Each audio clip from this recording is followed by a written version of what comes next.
العالمین والعاقبۃ للمتقین والصلاۃ والسلام علی سید الانبیاء والمرسلین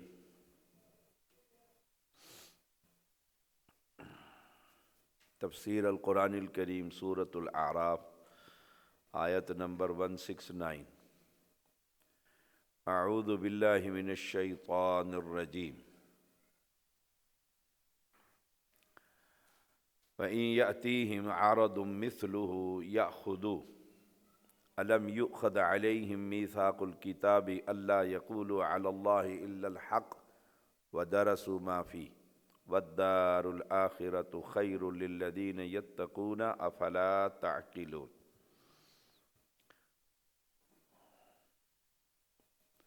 گناہ کرنے اور حرام کھانے کے بعد شرمندہ نہیں ہوتے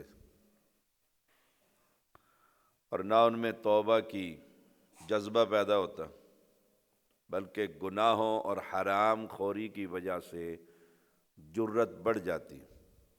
منہ کو حرام لگ جائے نا، پھر وہ کسی کا مال نہیں دیکھتا، مسجد کا ہو یا یتیم کا ہو۔ توبہ کے لیے ندامت، نادم تو تب ہو نا جب اسے احساس ہو کہ میں حرام کھا رہا ہوں۔ توبہ کے لیے شرط ہے، 3 شرطیں ہیں توبہ کی۔ سب سے پہلے نادم ہو کہ میں نے یہ کیا کر لیا، یہ کیسے مجھ سے ہو گیا، یہ تو بڑی پریشانی لاحق ہو گئی ہے۔ میں نے کسی کا بائک کیوں چوری کر لیا، کسی کی گھڑی کیوں اٹھا لی، کسی کی جیب سے پیسے کیوں نکال لیے۔ نمبر 1، توبوا الی اللہ توبۃ نصوحا کا معنی ندامت، اس گناہ پر نادم ہو، اس گناہ پر نادم۔ نمبر 2، آئندہ نہ کرنے کا عزم ہو، آئندہ نہیں کروں گا، آئندہ نہیں کروں گا، اور فی الفور اس گناہ کو چھوڑ دیا جائے گا۔ یہ اہل کتاب جن سے عہد لیا گیا تھا، حرام کھانے کے بعد دوبارہ حرام مل جاتا پھر کھانا شروع کر دیتے، پھر کھانا شروع کر دیتے۔ ایک مرتبہ رشوت لے لی تو اب تو باقاعدگی سے لینی ہے رشوت، اتنی جرت بڑھ جاتی۔ یہ نظام جو پورے پاکستان کا ہے، راشیوں کا، نیچے سے لے کر اوپر تک یہ کام، اور بلا جھجک لیتے ہیں، بلا جھجک قبول کرتے ہیں۔ اور اہل کتاب کے جو علماء تھے، یقولوا علی اللہ الا الحق، حق کہنے کی بجائے جو جھوٹ آتا اللہ پر لگا دیتے، غلط مسئلے بتاتے۔ اور یہ ساری بیماریاں آج موجود ہیں امت محمدیہ کی اکثریت میں۔ مسئلہ پوچھو ان سے کہ قرآن و سنت کے اندر نماز کا طریقہ کیا ہے، وہ کہیں گے ہمارے امام کے نزدیک ایسے۔ ہمارا امام کیا ہوتا ہے؟ قرآن و سنت ہم پوچھ رہے ہیں سوال، قرآن و سنت کے مطابق۔ وہ کہتے ہیں نہیں، قرآن و سنت کی ہمیں ضرورت ہی نہیں۔ وہ مولانا الیاس گھمن، ان کے اہل سنت کے بہت بڑے مناظر کہلواتے ہیں اپنے آپ کو، سرگودا کے، ان کا کلپ نیٹ پر موجود ہے، آپ لکھیں۔ وہ کہتا ہے ہمیں کتاب و سنت کی ضرورت ہی نہیں۔ آپ دیکھیں جرت، یہ ہے جرت یہودیوں کی جو ان مسلمانوں میں پائی جاتی، صاف کہتے ہیں۔ اور بہت بڑا طلباء کا اجتماع ہے، سبق پڑھا رہے ہیں، کہتے ہیں ہمیں قرآن و سنت کی کیا ضرورت ہے، ہمیں اپنے امام کی فقہ کافی، بس۔ سبحان اللہ۔ تو حرام کھانے کے باوجود یہ مسئلہ حرام جو لگ گیا، مسئلہ غلط بتائیں گے، مسئلہ غلط بتاتے، پوچھتے ہیں حدیث، عام آدمی مسلمان پوچھتا ہے مولانا رسول اللہ صلی اللہ علیہ وسلم نے طلاق کا طریقہ کیا بتلایا؟ وہ کہتے ہیں نہیں، ہمارے نزدیک طلاق کا طریقہ یہ، ہمارے نزدیک نبی تو ایک ہے سب کا۔ یہی جرت تھی ان کی۔ وَدَّرَسُوا مَا فِيهِ، اور وہ پڑھتے بھی ہیں جو کچھ کتاب میں ہے اسے پڑھ لیا انہوں نے، قرآن کا سارا پتہ ہے، حدیث کا سارا پتہ ہے۔ ہمارے ایک مفتی تھے، مفتی عبد الرحمن رحمانی رحمہ اللہ، بہت بڑے عالم تھے اہل سنت کے، بہت بڑے عالم تھے۔ مسئلہ ان سے پوچھا، وَدَرَسُوا مَا فِي، انہیں مسئلہ کا علم تھا کہ صحیح مسئلہ حدیث میں کیا ہے، نہ بتایا اس وقت، ڈنڈی لگا گئے۔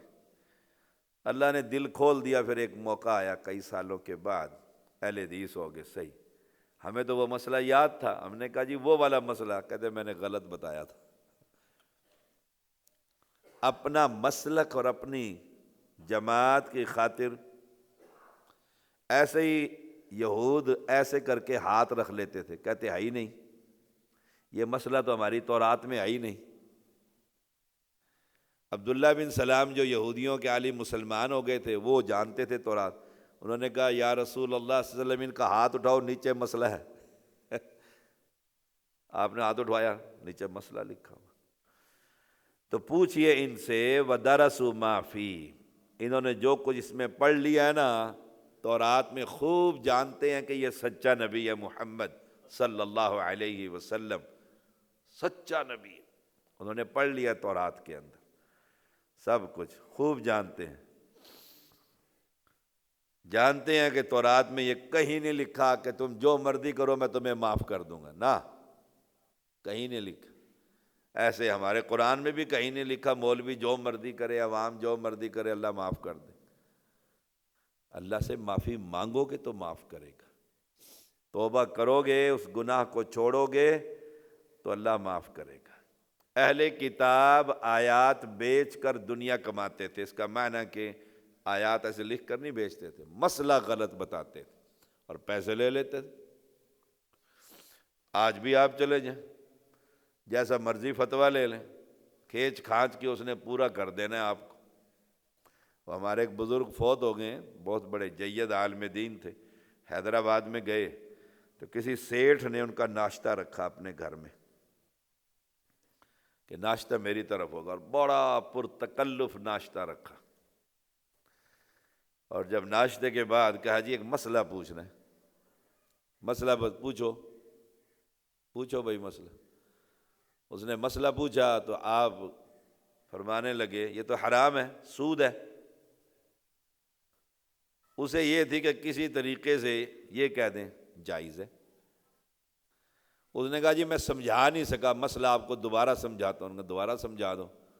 انہوں نے صحیح طرح دوبارہ اس کو بریفنگ دی، کہا جی اب بتائیے۔ آپ نے 1 منٹ لگایا، سود ہے، حرام ہے۔ تیسری مرتبہ اس نے پھر کہانی ڈالی نا تو ڈاکٹر صاحب کہنے لگے سیٹھ صاحب یہ جتنے ناشتے کے خرچہ ہوا ہے نا، پیسے لے لو، سود کو جائز نہیں کر سکتا۔ پھر وہ چپ ہوا، جیسے چاہے مسئلہ لے۔ میرے جیسے نکمے بندے کو کہو تو اس نے کہا ہاں بالکل چودھری صاحب لگتا تو ہے ٹھیک ہے۔ وہ کہتا شاہ جی نے کہہ دیا ٹھیک ہے بھائی، اب کسی سے کیوں؟ من کے اندر یہ تھا کہ کوئی مولوی کہہ دے یہ ٹھیک ہے، بس۔ اللہ اکبر۔ وَدَرَسُوا مَا فِي، اللہ کی طرف وہ مسئلے منسوب کر دیتے ہیں کہ اللہ نے ان بابوں کو اختیارات دے رکھے ہیں۔ اللہ کہتا ہے بس انہی سے کر لو جو کچھ کرنا ہے، بارگیننگ کر لو بزرگوں سے۔ جھوٹ اللہ کے ذمے لگا دیتے ہیں کہ اللہ نے تقسیم کر دی اپنے اختیارات۔ اس لیے تو شاعر نے لکھا ہے نا، وہ مولوی ہے، اس نے کہا اللہ کے پاس وحدت کے سوا کیا ہے؟ اکیلا ہے نا بس، اور کیا، باقی تو فارغ ہے، جو لینا ہے وہ لے لیں گے محمد سے صلی اللہ علیہ وسلم۔ اللہ کے پاس جانے کی ضرورت ہی نہیں ہے، یہ شرک اکبر ہے۔ تو وَالدَّارُ الْآخِرَةُ خَيْرٌ لِلَّذِينَ يَتَّقُونَ، جو آخرت کا گھر ہے نا، آخرت کا گھر ان لوگوں کے لیے جو رب سے ڈرتے ہیں، جو کہتے ہیں نا پرے کر، حرام ہے، میں تو ہاتھ بھی نہیں لگاتا۔ حدیث میں آتا ہے ایک بندے نے پلاٹ خریدا اور پلاٹ خریدا، اس پہ کام شروع کر دیا اپنا۔ اچانک کھدائی کے دوران سونے کا گھڑا نکل آیا، سبحان اللہ، سونے کا گھڑا نکل آیا، تاریخ میں آتا ہے۔ اس نے وہ گھڑا سونے کا اٹھایا اور ملک صاحب کے پہنچ گیا، دروازہ کھٹکا کے کہا جی میں نے تو آپ سے پلاٹ خریدا تھا، وہ آج کھدائی کر رہا تھا، یہ سونا نکلا، یہ لو پکڑو اپنا سونا، میں نے تو پلاٹ خریدا اور میرا نکلا تھا تو میں کیا کرتا، چھپاؤ چھپاؤ جلدی پتہ نہ لگے ملک جی نے۔ سبحان اللہ۔ ملک جی نے کہا آگے سے، اس نے کہا بھائی میں نے تجھے بیچ دیا تھا، میرا ہے ہی نہیں، تھا اس کو یہاں سے، کیوں؟ سونے کا گھڑا ہے، کیوں؟ دونوں ڈرتے ہیں کہ کل رب کے سامنے کھڑے ہوں گے تو آخرت کے اندر جو گھر ملنا ہے وہ تو للذین اتقوا، متقین کے لیے ہے، للذین یتقون۔ وہ اس کے گھڑا گھر پہنچا دیتا ہے، وہ گھر اٹھا کے اس کے گھڑا دے آتا ہے کہ ہمارا تو ہے ہی نہیں بھائی، وہ کہتا ہے میرا بھی نہیں ہے، میں نے تو پلاٹ خریدا ہے، سونا تھوڑا خریدا تھا۔ آخر جس نے پلاٹ خریدا تھا نا، کیونکہ اس کے قبضے میں تھا، اگلا پارٹی لے نہیں رہی، اس نے جا کے عدالت میں مقدمہ کر دیا۔ سبحان اللہ۔ اس نے کہا جی یہ سونا اس کا نکلا ہے، یہ لیتا نہیں ہے۔ قاضی نے بلا لیا، عدالت لگ گئی، اس نے کہا جی میرا تو ہے ہی نہیں، میں نے تو پلاٹ اس کا تھا، بیچ دیا، اب جب پلاٹ اس کا ہے تو سونا بھی اس کا ہے۔ وہ کہتا ہے میں نے تو پلاٹ خریدا، سونا تو خریدا نہیں۔ قاضی سمجھ گیا دونوں یہ لوگ ایسے ہیں جو اللہ سے ڈرتے ہیں کہ کل یہ سونا گلے میں سانپ بن کر پڑے گا۔ قاضی نے پوچھا تمہاری اولاد کتنی ہے؟ ایک نے کہا میرا ایک بیٹا ہے، دوسرے نے کہا میری بیٹی ہے۔ انہوں نے کہا بلاؤ دونوں کو بلا کے نکاح پڑھا کے گھڑا ان کو دے دیا کہ جاؤ جاؤ۔ وَالدَّارُ الْآخِرَةُ خَيْرٌ لِلَّذِينَ يَتَّقُونَ، یہ تو متقی لوگوں کے لیے جنت۔ افلا تعقلون، تم سمجھتے نہیں ہو؟ دنیا تو عارضی ہے، دنیا تو عارضی ہے، کتنا کھا لو گے؟ جتنا آدمی جمع کر لیتا ہے کھا لیتا ہے۔ اس کی مثال آپ شادیوں میں دیکھ لو، شادیوں میں کھانا کھل گیا جی، اور بھاگتے ہیں ایسے جیسے کیا کہیں اب، اور سب بھاگتے ہیں، پتہ نہیں ختم ہو جائے گا۔ پھر جو سب سے پہلے آگے لگ کھڑا ہوتا ہے نا، پہنچ جاتا ہے ونر، وہ پلیٹ اتنی بڑی بھرتا ہے، ہر چیز ڈال لیتا اس میں، اور تیسرا حصہ بھی نہیں کھا سکتا،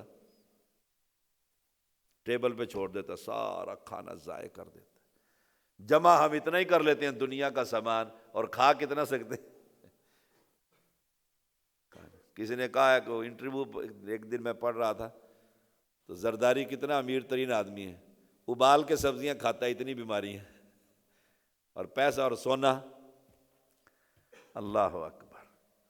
فرمایا افلا تعقلون، سمجھتے نہیں ہو؟ حرام نہ کھاؤ، حرام نہ کھاؤ، مسئلہ صحیح بتاؤ بس۔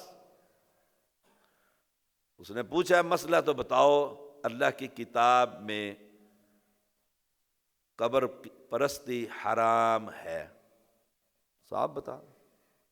رسول اللہ صلی اللہ علیہ وسلم کی شریعت میں غیر اللہ کو پکارنا حرام ہے۔ اگلا چودھری ناراض ہو یا خوش ہو، مسئلہ صحیح بتاؤ، مسئلے میں ہیر پھیر نہ کرو، ورنہ رسول اللہ صلی اللہ علیہ وسلم نے فرمایا جو گونگے شیطان کہا ان کو، جو مسئلہ نہیں بتاتے نا، چپ رہتے ہیں، چھوڑو پرے، وڈیرا آدمی ہے، مصیبت بنے گی۔ کل قیامت کے دن اس مولوی کو پھر دوزخ کی لگام پہنائی جائے گی جیسے جانور کو پہناتے، اور فرمایا یہ امت کے گونگے شیطان ہیں۔ ہماری مسجد میں اللہ کے فضل سے مسئلہ بڑا کھرا بتا دیتے، صاف ستھرا، لوگ تو ڈرتے ہی رہتے ہیں ناراض ہو جائے گی قوم۔ ہم نے تو شروع سے توحید سمجھائی ہے لوگوں کو، اور اب جس کونے میں بھی جاتے ہیں وہاں ہمارے ہاتھ کا لگا ہوا درخت موجود ہے، پھلدار، اللہ کے فضل سے پھلدار۔ تو فرمایا والذین یمسکون بالکتاب، اور جو لوگ کتاب کو مضبوطی سے پکڑتے ہیں۔ مضبوطی سے پکڑنا کیا ہے کہ اٹھا کر سینے سے لگا کر جپی ڈال لیں، نہیں، عمل کرتے ہیں۔ والذین یمسکون بالکتاب، ہر مسئلے میں جا کر قرآن کھول لیتے ہیں، آؤ اللہ سے پوچھتے ہیں یہ مسئلہ کیسے نبی سے پوچھتے ہیں، یہ ہے تمسک، چمٹ جانا۔ والذین یمسکون بالکتاب، اور جو لوگ کتاب کو مضبوطی سے پکڑتے ہیں، اور وَأَقَامُوا الصَّلَاةَ، نماز قائم کرتے ہیں۔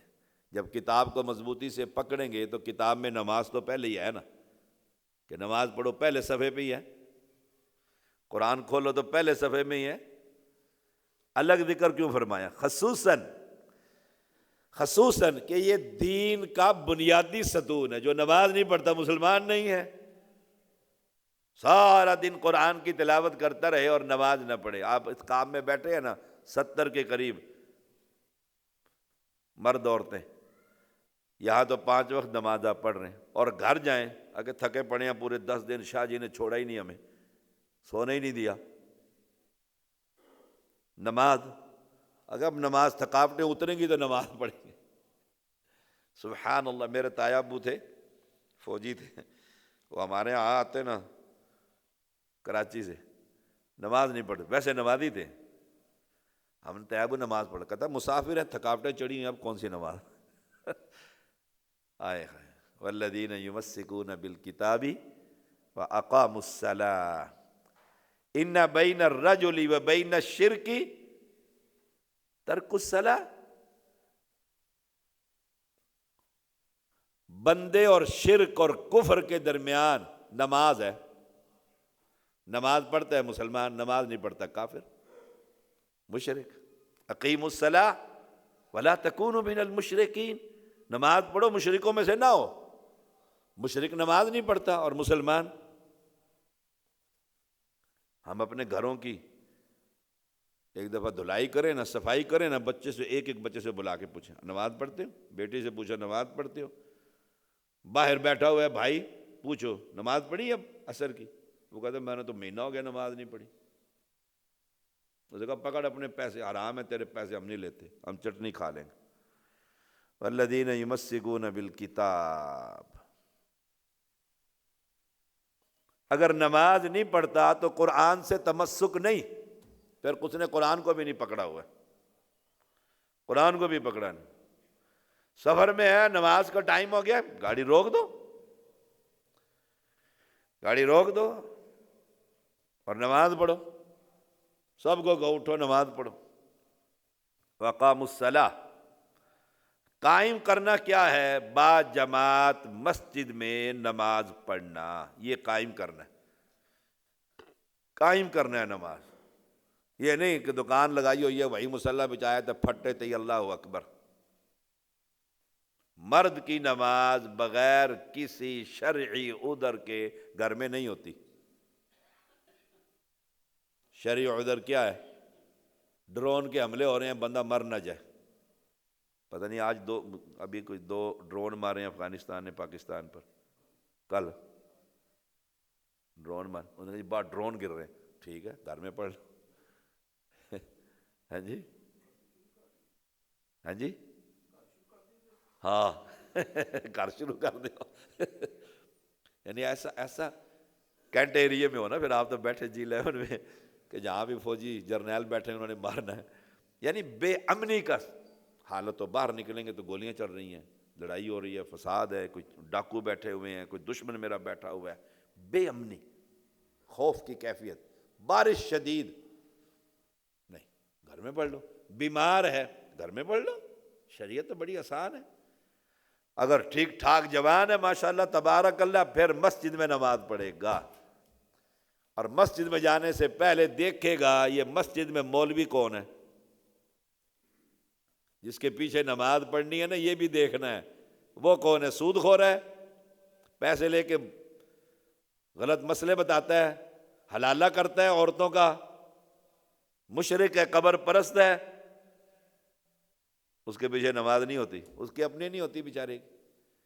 میں اگر بغیر وضو کے اعلان کر کے کہوں سید ہوں، آل رسول ہوں، علی کا بیٹا ہوں، سادات میں سے ہوں، بغیر وضو کے نماز پڑھا رہا ہوں، چلو بھائی صفحے سیدھی کرو، سارے کا شاہ جی خدا نہ ہے وضو تو کر، وضو کے بغیر نماز ہی نہیں ہوتی۔ بھائی وضو کے بغیر نہیں ہوتی تو ایمان کے بغیر نماز نہیں ہوتی، اس کا ایمان ہی درست نہیں ہے۔ وہ تو سلام پھر کے سیدھا گولڑوی دربار پہ جا کے سلوٹ مارتا ہے، بابا جی کچھ دینا، اس کے پیچھے نماز نہیں ہوتی۔ یاد رکھیے نماز بڑا اہم رکن ہے۔ وَأَقَامُوا الصَّلَاةَ، نماز قائم کیجیے۔